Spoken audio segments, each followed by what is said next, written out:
how to add filter in Photoroom. In this video, I'm going to show you how you can select filter and edit your photos accordingly. So first of all, open the application.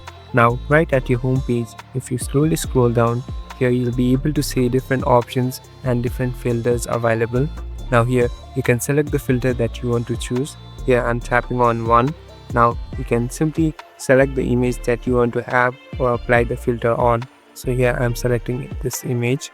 So it will take some time, and as you can see, I will load it into this interface. So my whole background and my whole picture has been changed. So the same filter has been applied.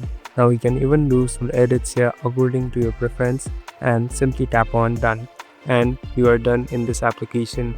Thank you for watching this video. I hope this video will help you.